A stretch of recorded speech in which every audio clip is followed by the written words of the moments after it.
leitung mun tom toma om RVA aza angai Christus nga kungi tuzui nule naw nule pate uni nungdam na lai sem to mate alian som nile tum aneu atpanina som le ni na sunga topa isuina farze tele lai sem to siam te I gamtan na to kizuina tu ahil na tu mu hi farse tele lai sanu siam te ina Moses to komtunga tu in tu hilu hi ai zongina amau te tu hil te na ana tunina amana anial hilu hi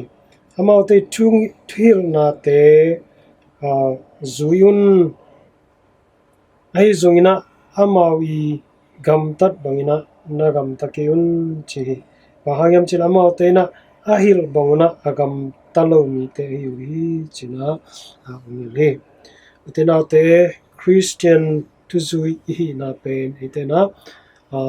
comeback to zui theilowa igam tan nama ma to zui na hi among tena pauna kanane na action speaks louder than words kamal sangina gamtan na ina o ngai zo hi chi hi kam tampi igen hangina sem ka kelangina ikam pen to ikam pau pen kamal pen chik hunina takso thailo hi to manina I Christian tang na ma etena ite tu hoi tu pa te to pai sui ongen tu te etena inun tak pinya depend tunina to pai suna unde hi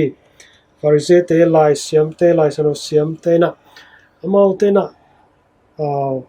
to amau I te tule la te Moses to komtunga tuina nisimina hiluhi jehi ai zongina to ahil tule la te mi te na azui te na dina amau te na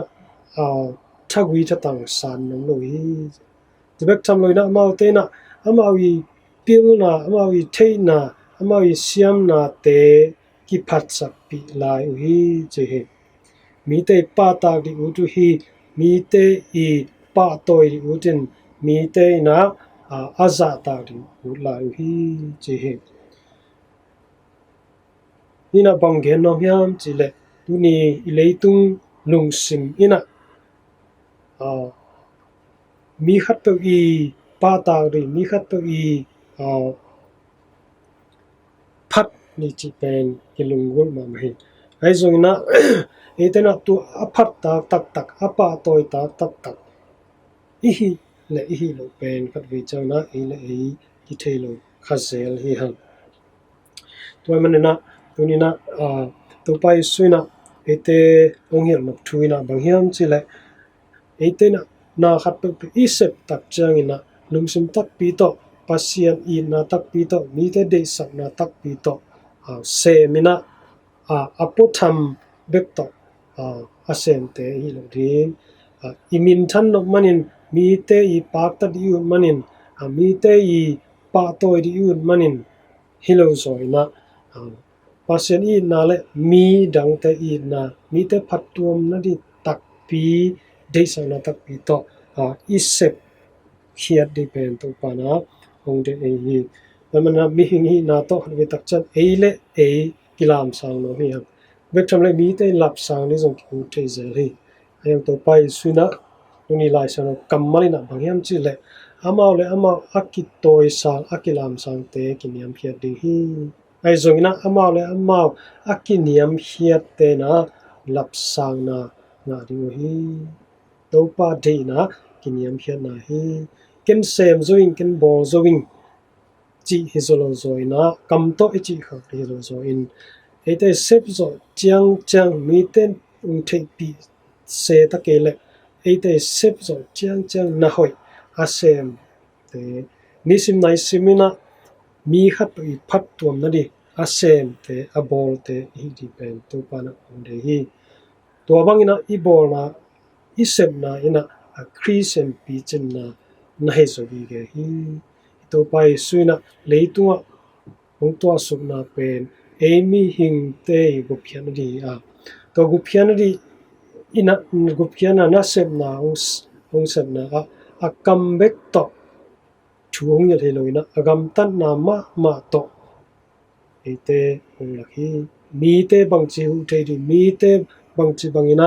mi te to kilem di bang chi bangina mi te mo na mai sak ri cha ki pan amana agam tan na ma to hong ya li atop na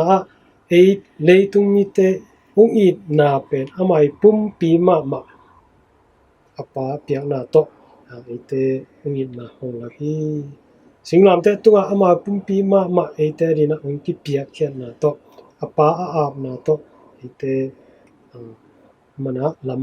hoi lam man gam tan na to hong la hi to mana amai hong la lampi iten zong azui aton te chimdina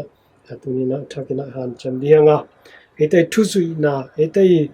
pasen na sep nai join ite na thu pai bor na te mitam pitang in thei pi se takele pasianina bangma amulo pasen thei pi hi ni khani tak changina aman ite sep na thaman pen hong pedia toni tak chaina lapsang na di hang chi tu thakina thei siam tol siamina tha laking ni vek pi to pan tu pa hong peta he